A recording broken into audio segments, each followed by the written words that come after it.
শুভ সকাল বন্ধুরা। আজ ৩ ফেব্রুয়ারি মঙ্গলবার। আজকের সকালের বরাক তথা সমগ্র আসামের গুরুত্বপূর্ণ খবরগুলি হল: খুব শীঘ্রই রাজ্যে ৫,০০০ নতুন চাকরি দেওয়া হবে। প্রাথমিক শিক্ষা বিভাগে ৪,০০০ পদে। পিডব্লিউডি কৃষি বিভাগে বিভিন্ন পদে নিযুক্তি হবে। ফেব্রুয়ারি মাসের মধ্যেই সম্পন্ন হবে এই নিযুক্তি। ২৭ ফেব্রুয়ারির মধ্যে আরও নিযুক্তি দেওয়া হবে, এমনই ঘোষণা করেছেন রাজ্যের মুখ্যমন্ত্রী ডক্টর হিমন্ত বিশ্ব শর্মা। সেই সাথে সাংবাদিকদের সামনে বিরোধীদেরও নিশানা করেন মুখ্যমন্ত্রী। তিনি বলেন, অসমে অখিল গগৈয়ের সরকার আগামী ৫০০ বছরের মধ্যেও হবে না।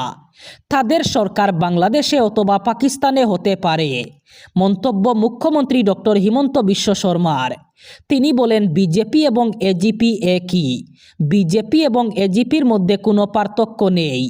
বিজেপি এজিপি যেই জিতুক না কেন, মুখ্যমন্ত্রী হবেন বিজেপির থেকেই। দুই দলেরই লক্ষ্য একটাই, অসমে এনডিএ সরকার স্থাপন করা। মন্তব্য করেন মুখ্যমন্ত্রী ডক্টর হিমন্ত বিশ্ব শর্মা। অসম বিধানসভা নির্বাচনকে ঘিরে এক বড় খবর।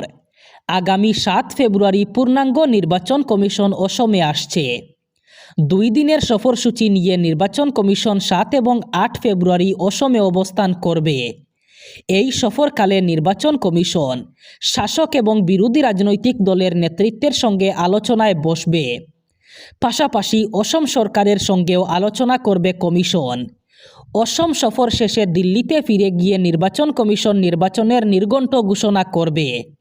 খবর অনুযায়ী নির্ধারিত সময়ের তুলনায় প্রায় ১০ দিন আগেই অসম বিধানসভার নির্বাচন অনুষ্ঠিত হতে পারে।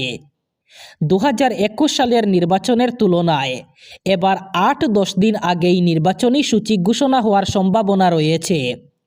জানা গেছে, এই বছর ১ অথবা ২ দফায় নির্বাচন করতে আগ্রহী নির্বাচন কমিশন। প্রয়োজন হলে ১ দফাতেই নির্বাচন করানোর বিষয়ে আগ্রহী কমিশন। উল্লেখ্য, ২০২১ সালে অসমে ৩ দফায় নির্বাচন অনুষ্ঠিত হয়েছিল। সেই বছর প্রথম দফার ভোট গ্রহণ হয় ২৭ মার্চ, দ্বিতীয় দফা ১ এপ্রিল এবং তৃতীয় দফা শেষ দফায় ভোট গ্রহণ হয় ৬ এপ্রিল।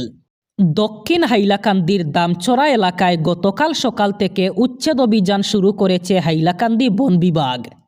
অভিযানে একের পর এক এক্সকেভেটর মেশিন ব্যবহার করে ঘরবাড়ি এবং ক্ষেত ও ডুবা ভেঙে ফেলা হচ্ছে। পাশাপাশি এলাকার সুপারি বাগানগুলিতে করাত দিয়ে গাছ কাটা হচ্ছে বলে জানা যায়।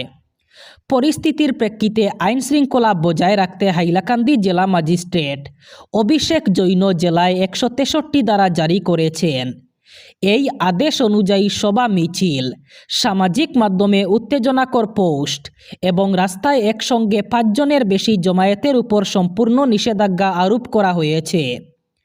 জেলা প্রশাসনের পক্ষ থেকে জানানো হয়েছে, এই নিষেধাজ্ঞা আগামী ৫ ফেব্রুয়ারি পর্যন্ত বলবৎ থাকবে। উচ্ছেদ অভিযান এবং প্রশাসনিক নিষেধাজ্ঞাকে কেন্দ্র করে এলাকায় টানটান পরিস্থিতি বিরাজ করছে। যে কোনো অপ্রীতিকর ঘটনা এড়াতে প্রশাসন এবং পুলিশ সতর্ক নজরদারি চালাচ্ছে।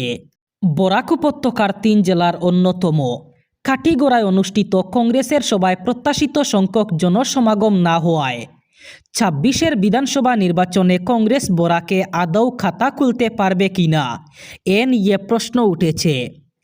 এমনই মন্তব্য করেছেন হাইলাকান্দি বিধানসভা কেন্দ্রের বিজেপি টিকিট প্রত্যাশী বিশ্বজিৎ কৈরি। কংগ্রেসকে তীব্র ভাষায় আক্রমণ করে তিনি বলেন, কেবল হাইলাকান্দি জেলাতেই প্রায় ৭ লক্ষ ভোটার আছেন।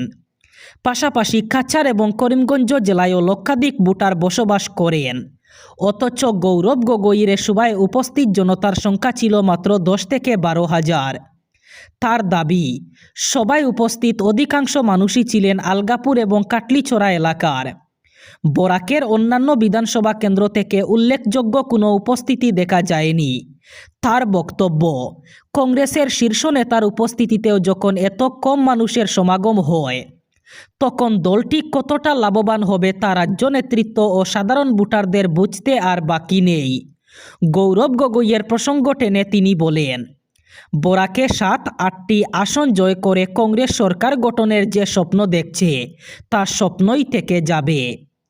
আগামী বিধানসভা নির্বাচনে মুখ্যমন্ত্রী হিমন্ত বিশ্ব শর্মার নেতৃত্বে বিজেপি আবার একবার সংখ্যাগরিষ্ঠতা নিয়ে অসমে সরকার গঠন করবে বলে দাবি করেন তিনি। পরম্পরা ব্যঙ্গে প্রথম দফায় নিম্ন অসমে এবার ভোট হতে পারে। রাজনৈতিক মহলে নানা আলোচনা। সামনেই অসমে বিধানসভা নির্বাচন। খুব শীঘ্রই ঘোষণা হতে পারে নির্বাচনী নির্ঘণ্ট। 26শে ভোটের অতীতের পরম্পরা ব্যঙ্গে প্রথম দফায় ভোট হতে পারে নিম্ন অসমে। কংগ্রেসকে সামরাকি না কুলরাকি পরিস্থিতিতে ফেলতে নিম্ন অসমে অনুষ্ঠিত হতে পারে প্রথম দফায় ভোট। সাধারণত উজান অসমেই প্রথম দফায় ভোট হয়ে আসছে অসমে। এবারই প্রথম দফা হতে পারে নিম্ন অসমে। নিম্ন অসমের সিংহভাগ বিধানসভা আসন সংখ্যালঘু অধ্যুষিত।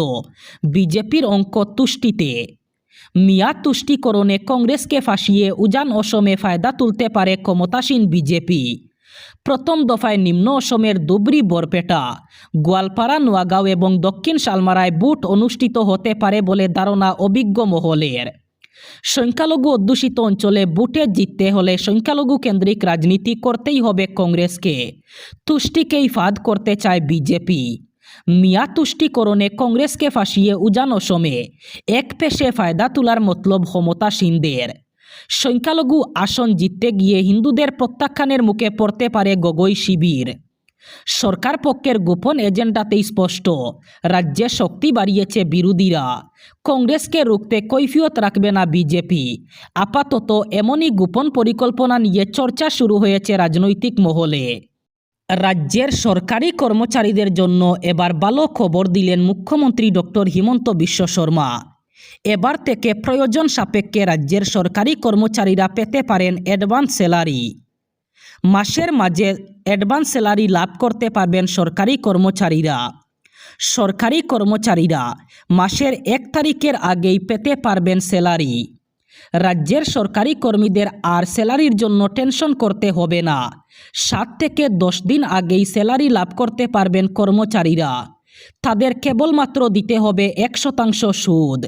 এমনই ঘোষণা করেছেন মুখ্যমন্ত্রী হিমন্ত বিশ্ব শর্মা। তিনি জানিয়েছেন সরকারি কর্মচারীরা প্রয়োজন মতে নিজেদের স্যালারি 10 দিন আগে পর্যন্ত নিতে পারবেন।